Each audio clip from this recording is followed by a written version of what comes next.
Este episódio é baseado no caderno de estudos elaborado pelo professor Dr. Marcelo Lessa, idealizador e mentor do projeto ENAC Turbo. Hoje, vamos analisar o caderno de número 7 com o tema Competência Tributária. Vamos mergulhar num dos temas mais estruturantes do direito tributário, né? É aqui que a Constituição Federal distribui o poder, definindo quem pode criar quais tributos. Entender isso é a base de tudo, de verdade. Exatamente. E olha, o material do professor Lessa é muito preciso nisso. Ele mostra que essa distribuição de poder não é ilimitada. De jeito nenhum. Pelo contrário, é uma faculdade jurídica assim, cheia de regras, características, limites, que são constantemente cobrados em provas de alto nível, especialmente pela FGV. Nossa missão aqui é mapear essa estrutura, destacar as distinções que são cruciais e também as pegadinhas mais comuns, né? Para que o conhecimento fique sólido e aplicável. Ok, vamos começar então com algo que parece sutil, mas que na prática é uma armadilha clássica. O caderno faz uma distinção logo de cara entre poder de tributar e competência tributária. À primeira vista, soa como a mesma coisa, né? Qual é a diferença real que um profissional precisa saber para não errar? Essa é a fundação de todo raciocínio. O poder de tributar é a ideia abstrata. É a força soberana do Estado de exigir dinheiro dos cidadãos. É algo que nasce com o próprio Estado. O poder bruto, digamos assim. Isso. Mas nós vivemos numa república federativa, certo? Então a Constituição pega esse poder bruto e distribui, ela reparte. A competência tributária é exatamente isso. É a fatia do poder que a Constituição entrega para cada ente. União, estados, DF, municípios. É um poder delimitado, regrado, jurídico. Ninguém pode tributar o que quer, como quer. Só pode exercer a competência que a Constituição deu. Entendi. Então, o poder seria a fonte, a nascente do rio, e a competência são os canos que direcionam a água para cada casa com uma vazão específica. Ótima analogia. E esses canos têm regras de funcionamento muito rígidas, que o professor Lessa chama de inafastáveis. A principal delas, que parece ser o coração de muitas questões de prova, é a indelegabilidade. Sem dúvida. Este é o ponto onde a teoria mais encontra a prática e onde a FGV adora testar o conhecimento. O artigo 7º do Código Tributário Nacional é categórico. A competência é indelegável. E o que isso significa, na prática? Significa que o poder de criar a lei que institui o tributo, esse poder não pode ser transferido. O Congresso Nacional não pode, delegar para a Receita Federal o poder de criar um novo imposto por portaria. Ah, entendi. Esse poder de legislar é do ente político. Mas é aí que vem o que o material chama de pulo do gato, certo? Porque na prática a gente vê outros órgãos cobrando, fiscalizando tributos. Exatamente. E aqui entra a distinção crucial entre competência e capacidade tributária ativa. É outra coisa. Certo. A competência de criar a lei é o poder político, indelegável. Já a capacidade, que é a aptidão administrativa de cobrar, arrecadar e fiscalizar o tributo que já foi criado, essa sim pode ser delegada. Ah, então é uma delegação da tarefa, não do poder. Isso, mas só pode ser delegada para outra pessoa jurídica de direito público, uma autarquia, por exemplo. Entendi. Uma analogia de um jogo funciona bem aqui, então. O ente político, como o município, escreve as regras do jogo. Ele cria a lei do IPTU.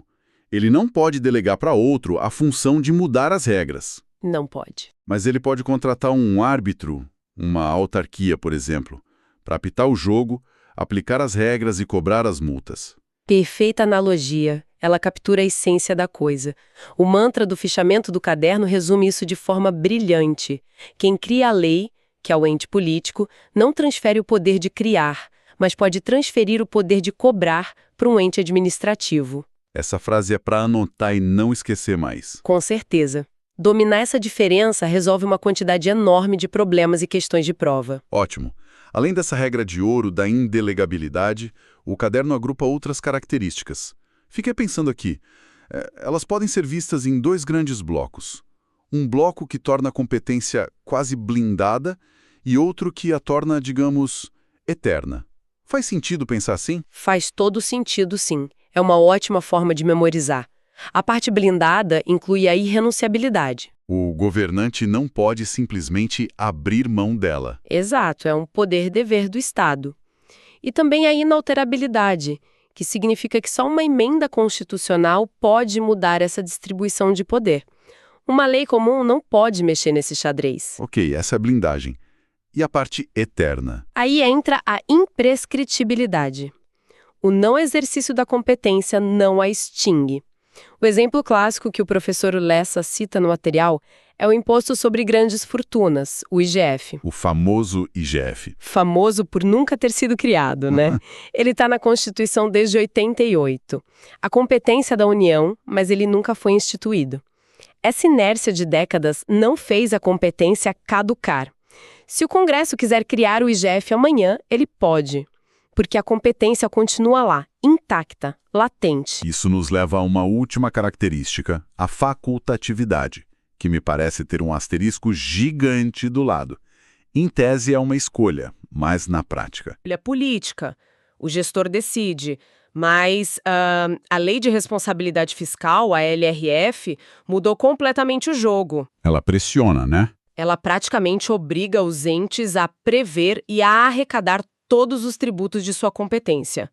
Se um prefeito, por exemplo, decidir não cobrar o IPTU, o município pode sofrer sanções graves. Como ficar sem receber verbas, por exemplo? Isso, pode ficar impedido de receber transferências voluntárias da União. Então, a faculdade na prática virou um dever fiscal. Ok, entendemos as regras de como esse poder funciona. A grande questão agora é: para quem foi cada fatia do bolo? Como a Constituição fez essa divisão na prática? A lista de impostos pode parecer meio aleatória, mas eu imagino que existe uma lógica por trás. Existe, e é uma lógica federativa muito claro.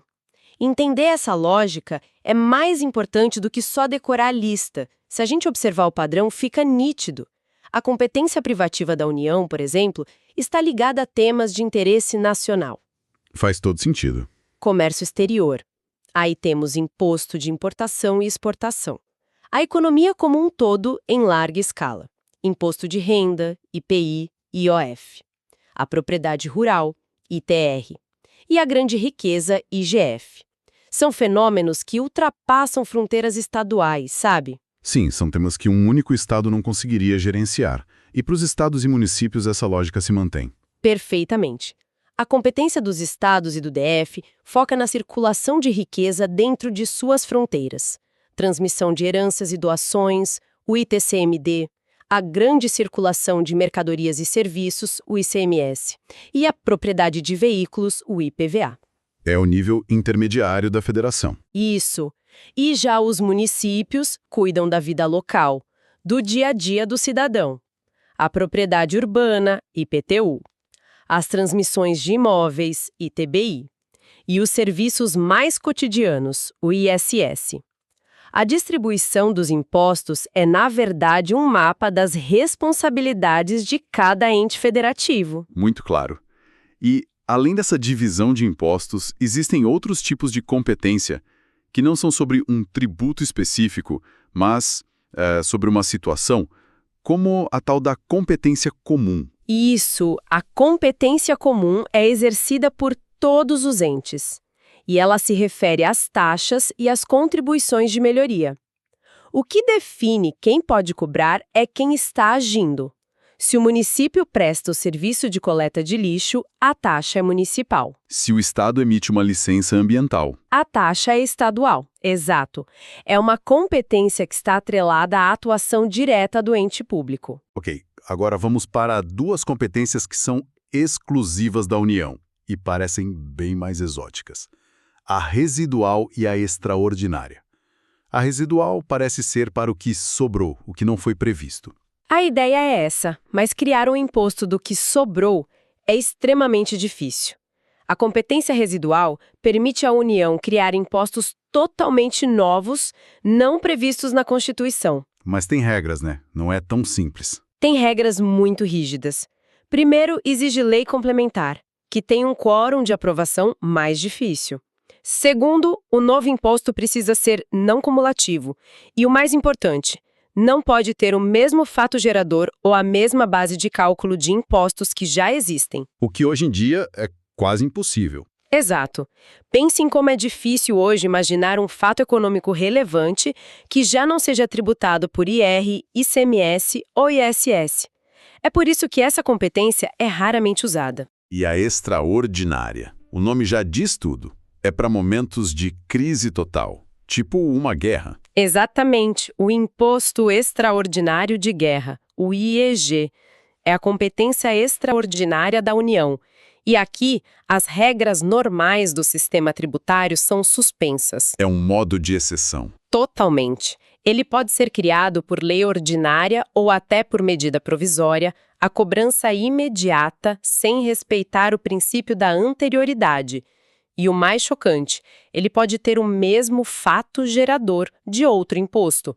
A União poderia, por exemplo, criar um IEG sobre a renda, incidindo junto com o imposto de renda. Nossa, é uma bitributação autorizada pela Constituição. Exatamente, mas só para financiar um esforço de guerra.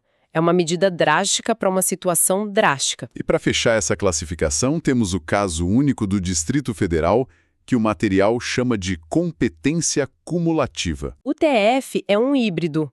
Como ele não pode ser dividido em municípios, a Constituição determinou que ele acumula as competências tributárias dos estados e também dos municípios. Ele faz o papel dos dois, então. Isso.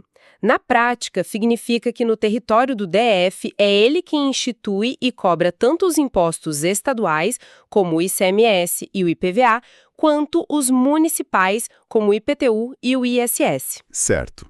Até aqui, a gente mapeou o esqueleto constitucional. Mas o que eu acho mais fascinante é ver como essa teoria de 1988 se comporta no mundo de hoje. E o material do professor Lessa traz dois exemplos muito recentes, de 2022 e 2023, que mostram como essa competência é impactada na prática. Sim, aqui a teoria ganha vida. Vamos pegar o Marco Legal das Garantias, a Lei 14.711 de 2023. A competência para fixar o valor dos emolumentos dos cartórios é dos estados, certo? Cada estado tem sua tabela de custos. Certo. No entanto, a Constituição também dá à União a competência para editar normas gerais sobre o tema. Então temos um conflito potencial aqui. O Estado define o preço, mas a União define as regras gerais do preço. É isso? Exatamente. E essa lei recente é um exemplo perfeito da União exercendo sua competência. Ela estabeleceu tetos e reduções obrigatórias para emolumentos em certos atos, como registros de garantias. Ou seja, a competência estadual não é absoluta? De jeito nenhum. Ela precisa operar dentro das balizas, dos limites, que a norma geral federal impõe. É como se a União definisse o tamanho do campo onde os estados podem jogar. Entendi. E o outro exemplo, a lei do SERP, parece ter um impacto ainda mais direto na arrecadação, mexendo com a fiscalização. O impacto é gigantesco. A Lei 14.382 de 2022, que criou o Sistema Eletrônico dos Registros Públicos, o SERP, é a materialização do que a gente pode chamar de fiscalização 4.0. Fiscalização 4.0, gostei do termo. Pense no impacto prático disso. Antes do SERP, a fiscalização do ITBI ou do ITCMD dependia de um fiscal ir ao cartório ou receber um relatório em papel.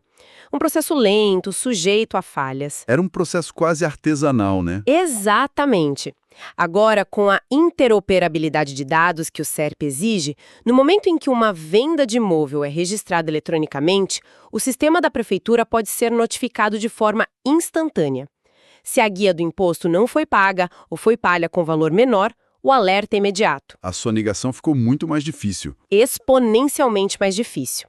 A competência para fiscalizar, que é parte da capacidade tributária, foi turbinada pela tecnologia. Falando em pontos de atenção, o material destaca uma pegadinha FGV clássica, que testa a rigidez do Pacto Federativo. A União pode, por exemplo, conceder isenção de IPVA, que é um imposto estadual. A resposta é um sonoro e inequívoco não. O nome técnico disso é isenção heterônoma, e ela é expressamente vedada pelo artigo 151, inciso 3 da Constituição. Isenção heterônoma. Isso. A regra é uma proteção fundamental do federalismo. Um ente não pode dar isenção no tributo do outro. Seria como um vizinho perdoando a dívida que alguém tem com outro vizinho. Não faz sentido. E existe alguma exceção? Uma única e raríssima exceção, já validada pelo STF, é no caso de tratados internacionais que o Brasil assine e que prevejam esse tipo de isenção. Fora isso, a regra é absoluta. Entendido. Para amarrar todo esse conhecimento, vamos revisar os pontos mais críticos que o professor Lessa levanta sobre competência tributária. Quais são as ideias-chave que precisam ficar gravadas na mente de quem está se preparando? Vamos lá, num flash memo para solidificar o conhecimento. Primeiro, a distinção de ouro. Competência para criar a lei é política e indelegável. Capacidade é para cobrar e fiscalizar, é administrativa e delegável. Esse é o ponto central. Com certeza. Segundo, a exclusividade da União nas competências mais poderosas, a residual, que exige lei complementar para criar impostos novos, e a extraordinária, com o imposto de guerra e suas regras de exceção. Certo. E sobre a organização dos outros entes? Terceiro, a particularidade do Distrito Federal, com sua competência cumulativa, arrecadando tanto impostos estaduais quanto municipais. É um ente híbrido. E por último, um ponto que os exemplos recentes deixaram bem claro: o poder das normas gerais, editadas pela União via lei complementar. Elas definem o campo de jogo. Perfeito. Elas funcionam como a gramática do sistema tributário, definindo conceitos básicos e balizando a atuação dos outros entes para garantir uma uniformidade nacional. O caderno do Projeto ENAC termina com uma reflexão que vai além da técnica e conecta tudo isso a um propósito maior. A ideia de que entender de competência é, no fundo, uma forma de proteger a liberdade do cidadão. Precisamente. E essa é a beleza do direito tributário quando ele é bem compreendido, sabe? Não se trata só de memorizar artigos para uma prova.